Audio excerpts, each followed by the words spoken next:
Take two. I want to welcome everyone who's joining us virtually this morning, whether you're coming to us by podcast or YouTube. We are glad that you are here to celebrate Generosity Sunday today. Our scripture text this morning comes from Isaiah chapter 65, starting in verse 17. Pay close attention now. I'm creating new heavens and a new earth. All the earlier troubles, chaos, and pain are things of the past to be forgotten. Look ahead with joy. Anticipate what I'm creating. I'll create Jerusalem as sheer joy, create my people as pure delight. I'll take joy in Jerusalem, take delight in my people. No more sounds of weeping in the city, no cries of anguish. No more babies dying in the cradle or old people who don't enjoy a full lifetime. 100th birthdays will be considered normal. Anything less will seem like a cheat. They'll build houses and move in. They'll plant fields and eat what they grow. No more building a house that some outsider takes over. No more planting fields that some enemy confiscates. For my people will be as long-lived as trees. My chosen ones will have satisfaction in their work. They won't work and have nothing come of it. They won't have children snatched out from under them.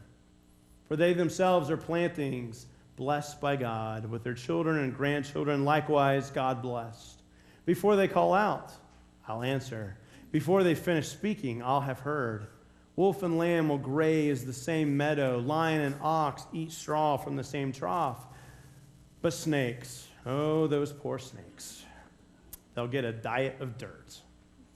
Neither animal nor human will hurt or kill anywhere on my holy mountain, says God. And there our scripture text ends. Let's consider how we'll apply these words to our lives this morning. Very good. I want to take a senior pastor moment, which kind of always scares me when I say it. Hey, tell us about Willow and what's happening like this afternoon for the past several days. I forgot to do it in the very beginning. Right. Willow is playing Peter Pan, as we've told you, and this was her weekend of performances. Youth group went on opening night. She really appreciated that, had a big sign for her. It's been awesome. It's been awesome. All the shows are sold out. They've been sold out for a couple weeks. Kristen and I got to go Friday morning, yesterday morning, and then today we'll go to the matinee. And there's pride, and then there's whatever that feeling is that we're having.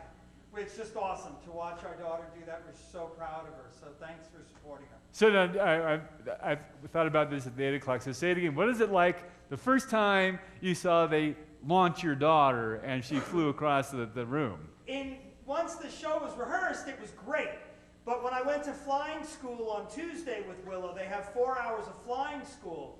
So they hooked them up, and the very first time to pull them up, they look like the good, the bad, and the ugly when they hang people in the Old West, because they go like this, and they're just laying there kind of hanging. So then you watch it, and they learn how to do it, but then we learned the very first entrance she makes, where she kind of catapults through the window. In order to accomplish that, the fly guy that flies her, he stands on a 10-foot ladder at the very top of the ladder and holds onto the rope as high as he can. So I watched this the other day from the side, and it was a little scary. And as soon as the cue comes, he jumps as high as he can and pulls down on the rope, and she catapults out. So it was really frightening, but what a thrill it is. So, here, when you said that at 8 o'clock, after you said that, I thought to myself, so here we have this day and age with all this high tech, and a guy stands on the top of a 10-foot ladder and jumps. Got to be a better way to do that. The harnesses are like 40 years old. It's still the Foy brothers who flew Mary Martin, and they still use these old ropes for their fly system. That's what works for them, so they've never changed it. Very cool. Give her our best. I'm going to go see her this afternoon. Very excited for Willow. Very cool. So today is our Generosity Sunday, and our theme is the next 45 years. I want you to think about where you're going to be in 45 years. Where are you going to be in 45 years? How old are you going to be in 45 years? Where are you going to be? Where are you going to be in 45 years? Don't go there. Don't go there. So it's really funny. Let me start over here. Where were you guys? How old will you guys be in 45 years? How are you right now? Noah? Huh? 11. You're 11. So in 45 years, that makes you what? 56? So put this together. You will be my age. In 40, don't frighten the child. So if you're 11, you're going to be my age. If you're older than 11 in 45 years, you're going to be older than I am. You're going to be older than I am. In 45 years, I'm going to be 100. I'm going to be 100. Either that or I'll be reincarnated as a beetle somewhere on the carpet. How old are you going to be? 79 years old. It's really funny. Right? I have a harder time picturing him at 79 than me at 100. I mean, it's just amazing. You'll have been retired. Moving on. Isn't that incredible in 45 years? Well, I mean, maybe retire. We'll see about Social Security Yeah, and that's everything. right. Jerry will have consumed it all by the time you get there.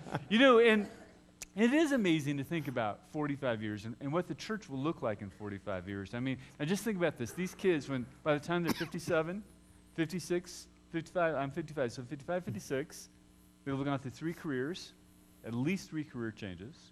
Cars that drive themselves will be a thing of the past. We'll see cars that drive themselves within 10 years. Mm-hmm. My new Subaru Forester almost does it on its own right now. So cars that drive themselves will be a thing of the past. Just think how things will change by the time that they're 57. And it makes me think about, well, what will Columbine United Church look like in 45 years? Will we still be here? Will we be vital in a thriving community? Will we have morphed in some way? It's hard to imagine the future. And for me, I go back to when I graduated from seminary back in 1984. And as I graduated, after the ceremony, I talked with one of my favorite professors, and I said, when I graduate, it's going to be 2025. This is before any technology. We were right on the cusp. We hadn't, the military had the web, but it wasn't for the general public. There are no such things as cell phones, but we heard about these things. And I asked the professor, I said, so will my seminary education really even be applicable, in 2025? How will the church have changed? And he said something I'll never forget. He said, the church is going to change dramatically. However, for the church to be vital, there's 3 things that it's got to be doing. Providing identity, meaning, and hope. He said, for the church to be vital in the future, it has to deal with those 3 issues. And so when I think about the future, what Columbine United Church is going to look like in 45 years, I know that the only way that it's going to be vital is if we change enough to somehow address for people a sense of identity, who they are, a sense of meaning, how do they find meaning in life, and a sense of hope, how do we help them find hope?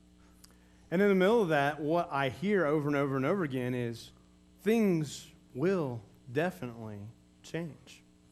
Thinking back to my second day of seminary, I'm in seminary orientation, and for our seminary orientation, what they did was they exposed us to a whole variety of worship experiences. And so we had some African bongos, people doing that. And then next we had some Korean dancers do some interpretive dancing. We had an African-American choir do their thing. We had a traditional choir do their deal. And we had all these different experiences. And after each one, we would get in the different small groups and debrief these. And how are these similar to your experience? How are they different? What do they offer to the church as a whole? Well, one of the things right in the middle of it is that we experienced was 20 minutes of Gregorian chants. La, la, la, la, la, la. Right, exactly. In Latin, right? And it was beautiful, all these multi-tonal sounds coming from this small group of about 9 or 10 people. And I sat there and I took it all in, and it was beautiful and gorgeous and wonderful. And such a diverse experience, and it connected to me with something ancient. Even though I didn't understand anything that they were actually chanting, I was connected to something deep and ancient.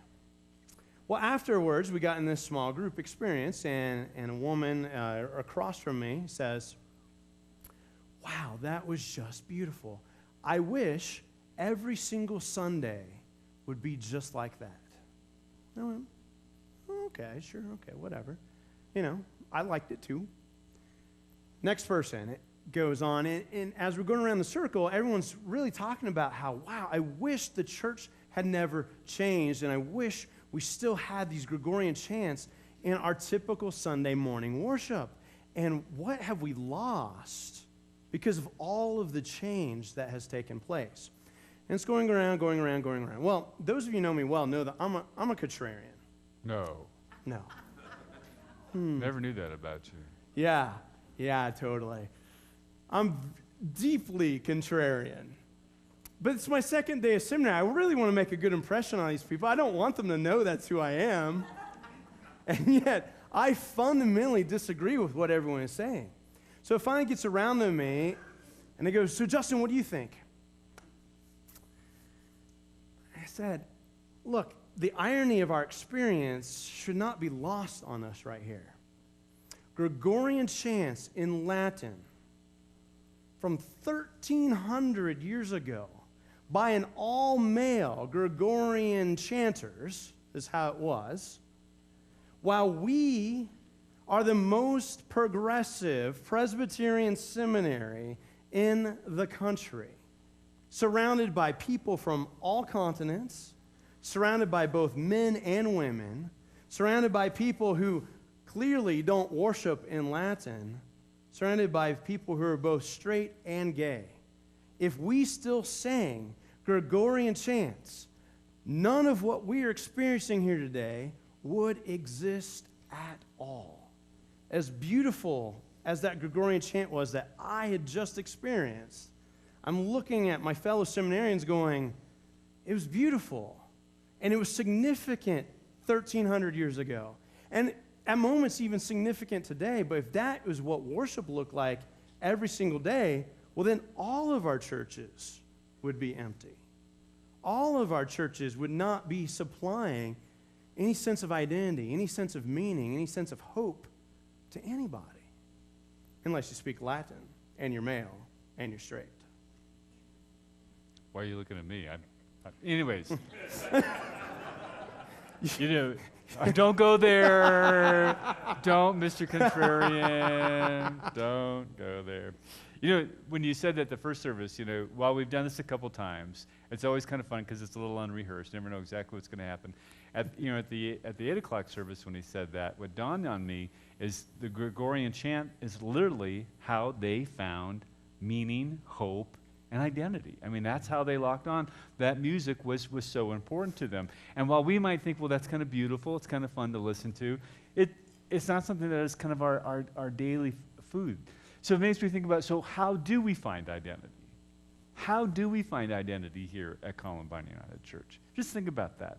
So when you think about the identity of CUC, what do you think of?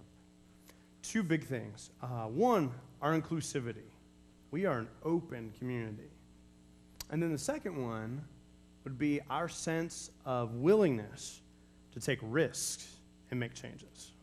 For me, when I think about identity, I really lock onto the sense of inclusion, the sense of inclusion. For me, back in the 1990s, when mission statements were really important to us, we tried to figure out who we are as a church. And we came up with 3 statements, or 4 statements. We said that we are Christ-centered, that we're Christians. We look at the world through the lens of Jesus Christ. Christ-centered, theologically open, which means that while we are Christians, we believe in following Jesus, we know that everybody's going to approach that differently. And you don't have to believe the same way that I believe. You don't have to profess a certain set of creeds that you have to sign on to be a member of this church. You can be, I always, when I teach at Regis, people kind of blown away by this. I say, one of the most faithful members of Columbine United Church is an atheist. And he comes to this service. He doesn't believe a single thing I say. But he feels welcome. Mm-hmm. And he loves to be a part of this community. And that's what is so cool, is that sense of inclusion, theologically open, ecumenical. We think that means Presbyterian Methodist United Church of Christ, but really it comes from the Greek word ekumene, which means the whole wide world, And we have to think back 45 years ago when this church was started, what the world looked like. Now, have any of you guys seen the movie Interstellar? Have you seen Interstellar yet? Have you seen Interstellar? Anybody seen the movie Interstellar? Anybody? If you're looking when the game gets boring this afternoon, you should go see Interstellar. It's literally a movie about the world is coming to an end, and they need to find a new place a new planet to inhabit. So they send off these different spaceships, and they go through black holes. and they go through wormholes, and they discover new solar systems, new galaxies. And I thought to myself as I was watching, this is like science fiction, not so much. In 45 years,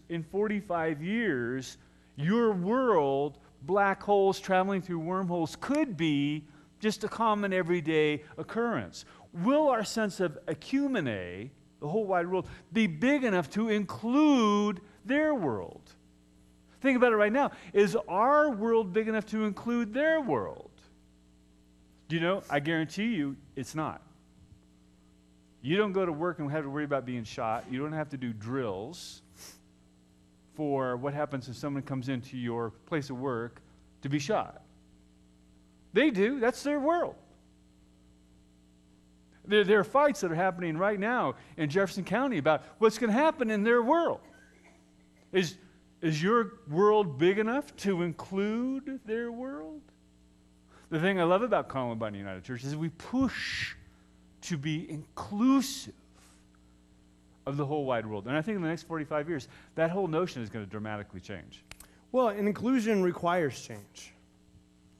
Columbine United Church is a place that constantly is changing. I've been here for just over 3 years.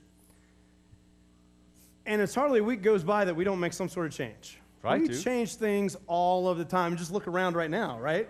I mean, you're sitting in the middle of change. I mean, some of you I've never been this close to before. Tomorrow when we go in the staff meeting, we won't be able to take mental attendance in our head because we don't know where anyone sits. Change is a part of our fabric, it's part of our DNA. And here's the thing, we have to change. Right now, I sit on the council of the Presbytery of Denver. And part of the thing that we look at every single month in and month out, are all the churches that are dying. There are dozens of churches in the Denver Presbytery that are literally in the process of dying right now, where there are people like you who are sitting in their chairs or in their pews, loving their congregation, loving their worship, loving their pastors, loving what they do there, and yet they're in the middle of dying. And just in the past month, in that assignment there, I've been working on, there are 2 churches, one that has literally closed its doors, and one that's about to. I mean, they're literally like a step away from death. And it's because they refuse to change. I'm going to jump in. Can I jump in? You can always jump in. All right. So, it's really interesting. Okay, so you hear this. About 10 years ago, when I was doing the long-range initiatives, we said to these churches, it was about 10 or 15 years ago, you have got to change. You have got to start incorporating contemporary styles of worship, or you know what? You will die. And it's like, it's not going to happen to us. God will provide a way for you to die. For you to die, exactly. And that's precisely what happens, is when we refuse to change, we are choosing to die. We are choosing to say, you know what? Exactly how I am today is what I want to be put in the museum. And guess what? That's exactly what happens. So Columbine United Church takes risk. You've heard the phrase, if it's not broke, don't fix it. We don't believe that here. If it's not broke, let's find a way to break it. Break it. Why not? Why not experiment? Why not attempt the change, even if it's not broke? Because every time we try to make a change, we are assensing to the value that we don't have to be the same way. We are telling ourselves it's okay. There's no sense of ritual that says this is Columbine. No, Columbine's about values. We're a place of inclusivity. We're a place that embraces all people. We're a place that embraces people of all different beliefs, as Steve was saying.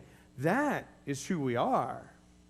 Whether we have our seats arranged like this or pointing that way or all pointing in towards one another. Oh, that'd be interesting, wouldn't it? Ooh. That'd be scary.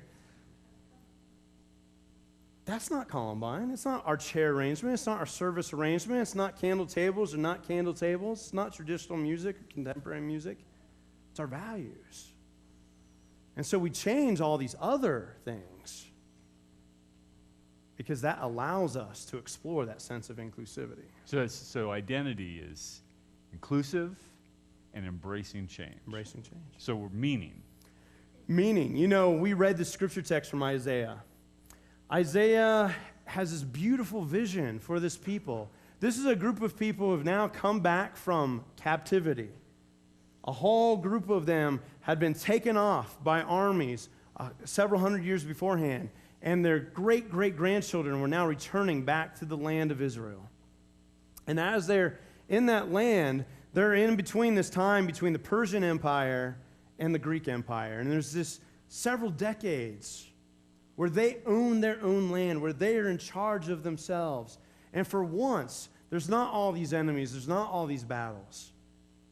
And Isaiah imagines for them a world that is totally new. That this other world, this other time is now coming to an end, this time of captivity, this time of disease, this time of death, and now they're in this time of prosperity. And they can plant a field, and they're the ones who are going to benefit from the harvest. They can build a house, and they're going to be the ones to live in it. There's not going to be an enemy who comes in and takes it all away. And what Isaiah reminds us and gives meaning to us about is God is constantly doing something new in our lives.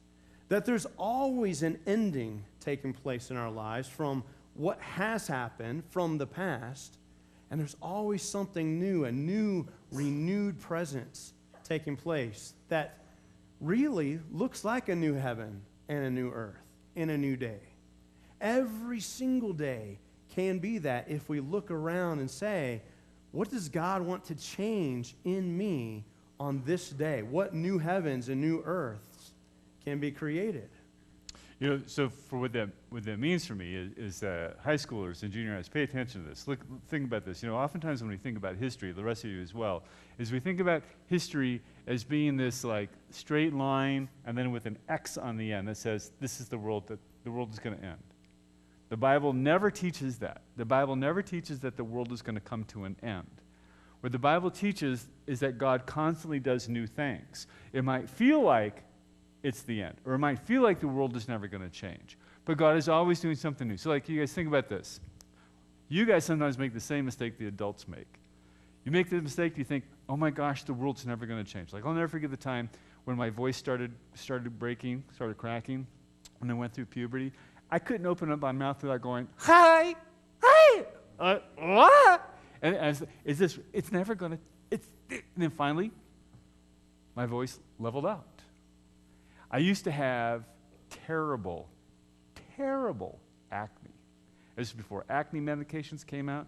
And I mean to tell you, my face was something to behold. And I remember looking in the mirror saying,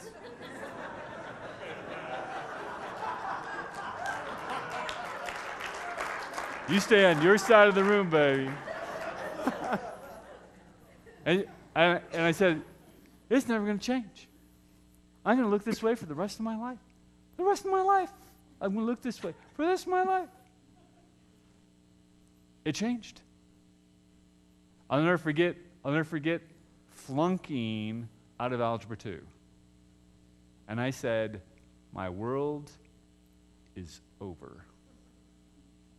My world is over because I flunked out. And high school kids and junior high kids think that all the time. My world is over. My girlfriend, my boyfriend broke up with me, or I can't find a girlfriend, I can't find a boyfriend, I don't have any friends. My world is over. Parents make the same mistake. Adults make the same mistake. My marriage is over. My job is over. My life is over.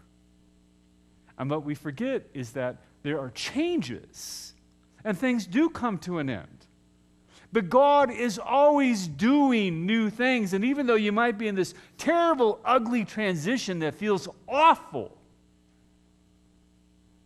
We have to remember that is how we find meaning, that God is in the midst of us. Just like in this passage from Isaiah, God is always doing something new. And it's in that change that we find meaning. Identity, meaning hope. Hope.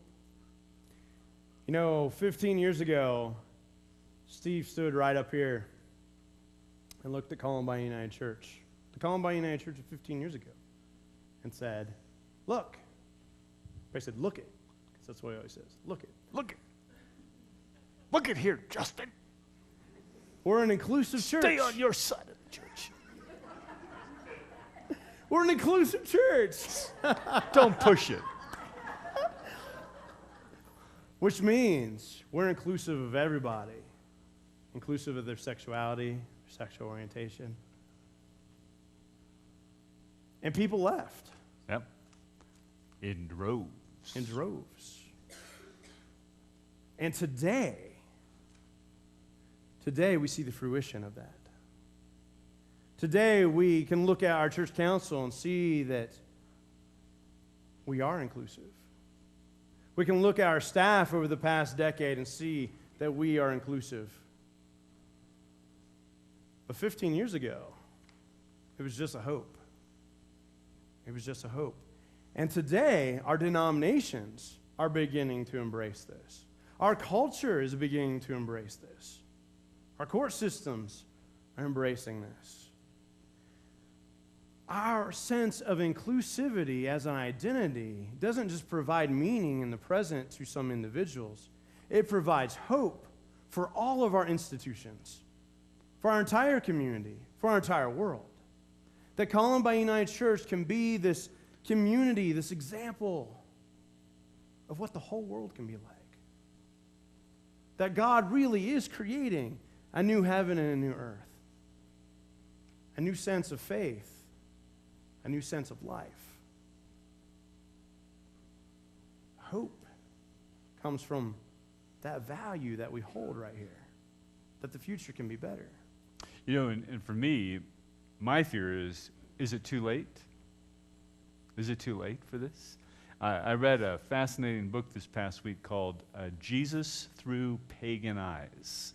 Jesus Through Pagan Eyes. In other words, young people, pagan is a religious tradition that actually Christianity tried to squelch and tried to push out. They're actually people who believe that God is in a tree and God is in birds and animals, and they had different type of worship celebrations that they held out in the woods. But because they didn't believe in Jesus, they tried to squelch it because they weren't part of Christianity. Not squelch it, they were killed and executed. Anyways, they're still around. And I read a book called Jesus Through Pagan Eyes, that they're pagans looking back at Jesus. And to a person, there was testimony after testimonial. They all started as Christians. And they got so sick and tired of the religious persecution and the rigidity that they left the church. They left Christianity. And they, in the middle of their faith journey, part of what it means to be a pagan is you have to look back at the religion that you came from and embrace it. And so they had to look back at Christianity, and they said, I can't stand Christians. I can't stand Christians, but I like Jesus. It reminded me of my favorite bumper sticker that says, I like Jesus, but his fan club scares me. I like Jesus, but his fan club scares me.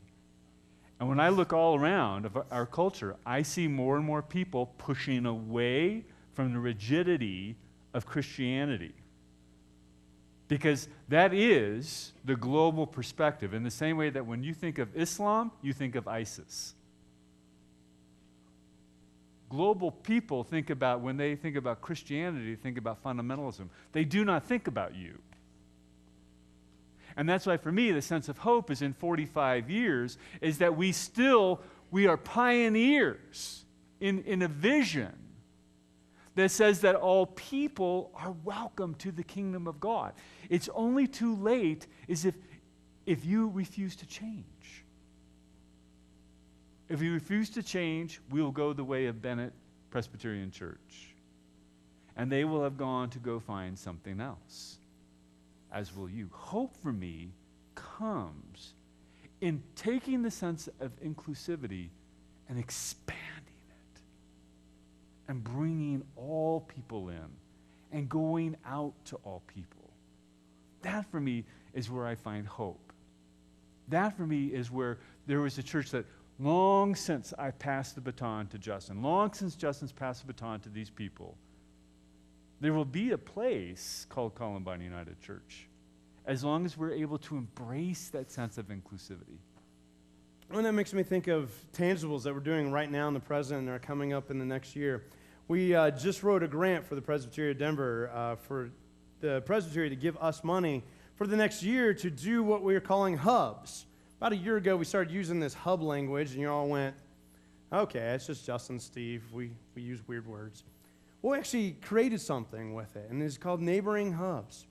This idea of where do you cluster at in your life? Where do you all live?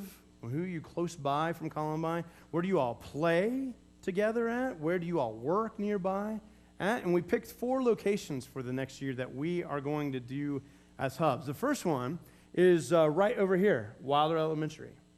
We have a ton of families who go to Wilder. We have a ton of people who work at Wilder. And what would it be like for us to focus on Wilder and say, we are going to love this school and the families in it and the teachers in it?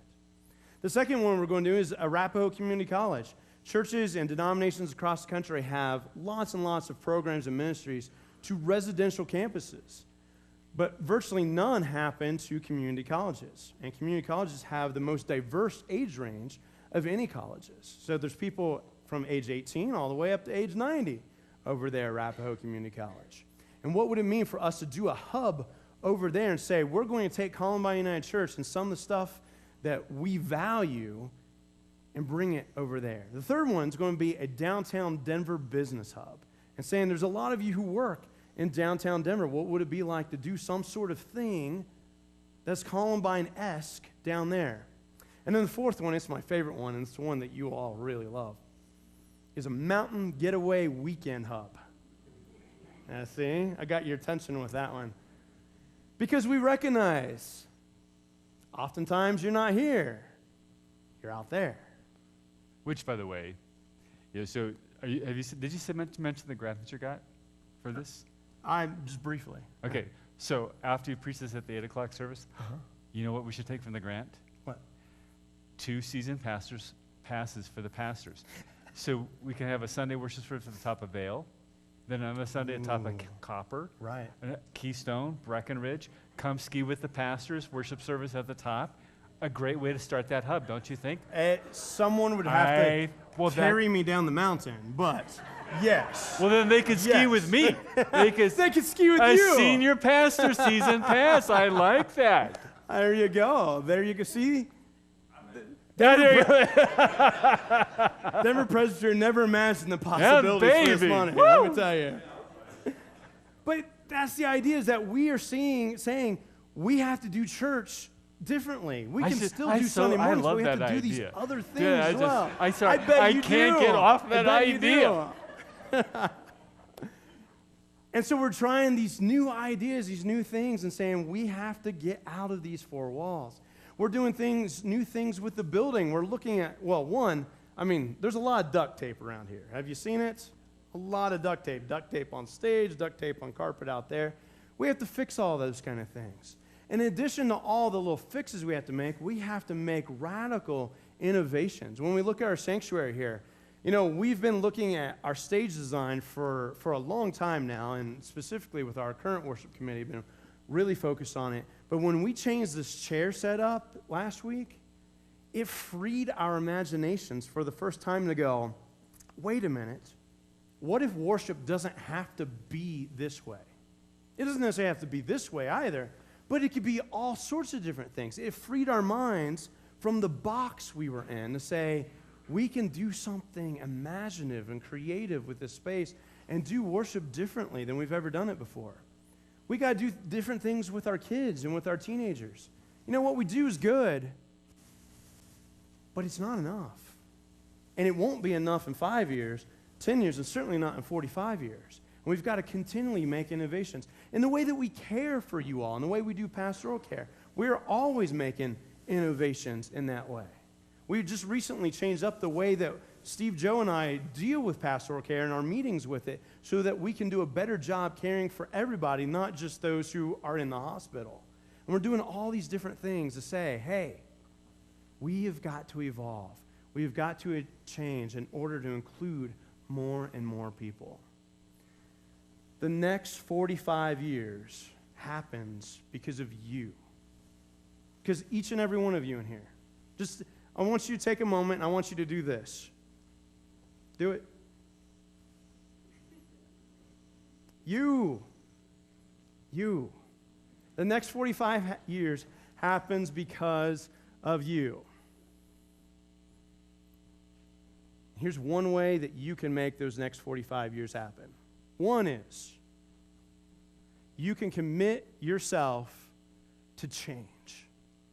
That you as an individual in your life are going to change and be open to change and open to renewal, open to that new heaven and new earth that God wants to bring in your life.